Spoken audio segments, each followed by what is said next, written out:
Hello વિદ્યાર્થી મિત્રો, હું લઉં છું ધોરણ 10 ગણિત અને એની અંદર પ્રકરણ નંબર 4 દ્વિઘાત સમીકરણ.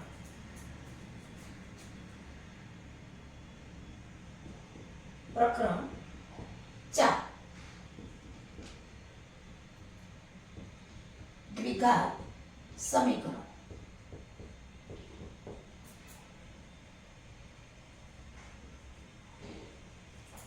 એમાં આપણે જે લેવાનું છે એ સ્વાધ્યાય છે 4.3, જે તમારા પાઠ્યપુસ્તકની અંદર 40મા પાના ઉપર છે. જુઓ, તમારું પાઠ્યપુસ્તક ખોલો બધા, તો પાના નંબર 40 ઉપર સ્વાધ્યાય 4.3 છે.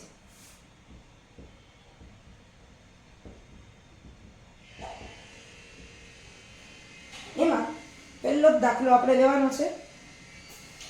નીચે આપેલા દ્વિઘાત સમીકરણના બીજના સ્વરૂપ શોધો અને વાસ્તવિક બીજ હોય તો શોધો. હવે એમાં આપણે પહેલો પેટા વિભાગ કરી ગયા છીએ, બીજો પેટા વિભાગ આવ્યા છીએ.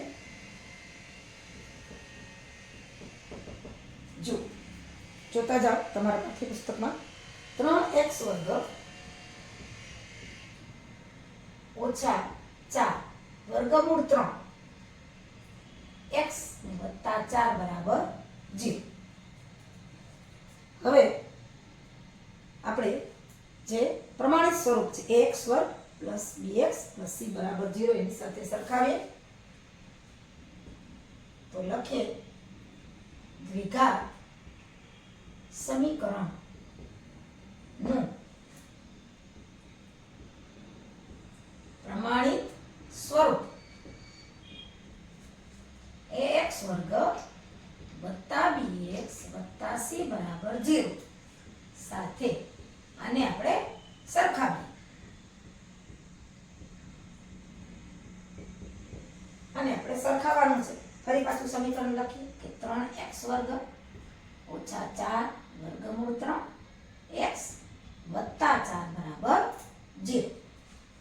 હવે આને સાથે જોતા જઈએ કે x વર્ગનો સહગુણક છે અહીંયા, એટલે કે a બરાબર છે 3, b x નો સહગુણક b બરાબર ઓછા 4 રૂટ 3 અને અચળ પદ c બરાબર છે 4.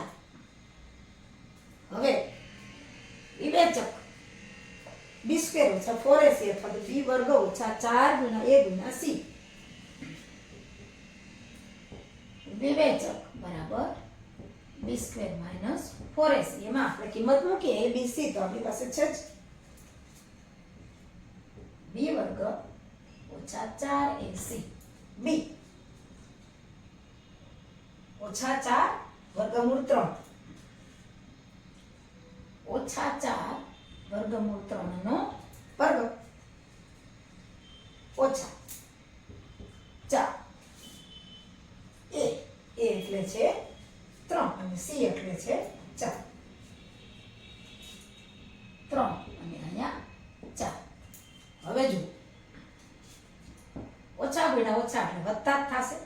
4 નો વર્ગ એટલે 16 અને રૂટ 3 નો વર્ગ એટલે 3 થાય. ઓછા 4 તેરી 12, 12 ચોકું 48 અથવા તો ચોકે ચોકે 16, 16 તેરી 48, ગમે એ રીતે કરી શકો. અહીંયા 16 તેરી 48 અને અહીંયા પણ 48. એના બરાબર આવ્યું તો કે b square minus 4ac b square minus 4ac. હવે જુઓ, 48 માંથી 48 જાય એટલે કે 0. વિવેચક છે એ 0 આવે છે, તો આપણે આગળ જોઈ લીધું છે કે જો વિવેચક 0 હોય b સ્ક્વેર માઇનસ 4ac બરાબર 0, તો બે એક સરખા અથવા તો સમાન વાસ્તવિક બીજ મળે. એક જ સરખા બીજ મળે એટલે 0 છે, એટલે એક જ સરખા બે બીજ મળશે. સરખા બે બીજ મળશે. આપણે પહેલા સૂત્ર તો લખી નાખીએ. 3x વર્ગ ઓછા 4 √3x વત્તા 4 બરાબર 0. હવે બીજ શોધવા માટેનું જે સૂત્ર છે એ લખીએ કે x બરાબર -b plus -2 b square -4ac છેદમાં 2a. b સ્ક્વેર -4ac બરાબર શું છે? 0 છે, તો અહીંયા 0 આવશે. તો x બરાબર -b પ્લસ માઇનસ વર્ગમૂળમાં 0 છેદમાં 2a. એટલે કે x બરાબર -b ના છેદમાં 2a. આ પદ આખું 0 થઈ જાય છે. એટલે હવે એમાં b અને a ની આપણે કિંમત મૂકી દઈએ. તો x બરાબર -b,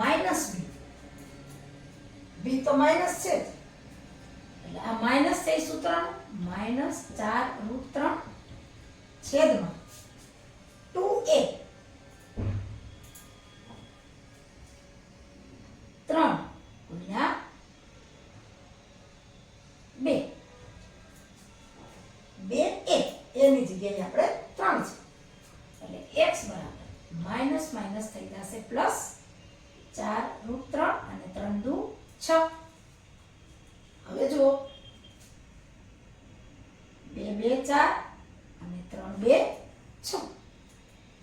એટલે કે x બરાબર 2√3 ના છેદમાં 3. હવે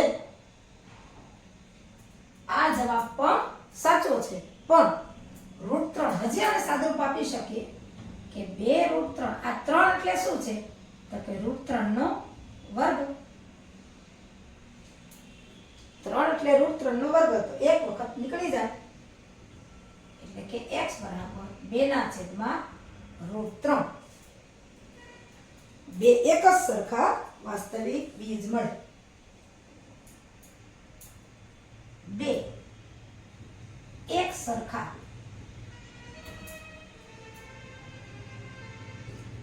વાસ્તવિક બીજ મળે.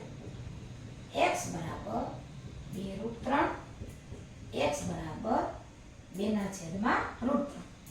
2 ના છેદમાં √3, 2 ના છેદમાં √3 એક જ સરખા બે બીજ છે એ આપણને મળે છે. એનું કારણ છે કે વિવેચક જે છે એ 0 છે, એટલે એક જ સરખા બીજ મળે. કારણ કે વિવેચક 0 થઈ જાય એટલે x બરાબર -b ના છેદમાં 2a જ રહે. આ આખું પદ છે એ નીકળી જાય છે. આવી રીતે આપણે ઉકેલ છે એ શોધી શકીએ છીએ.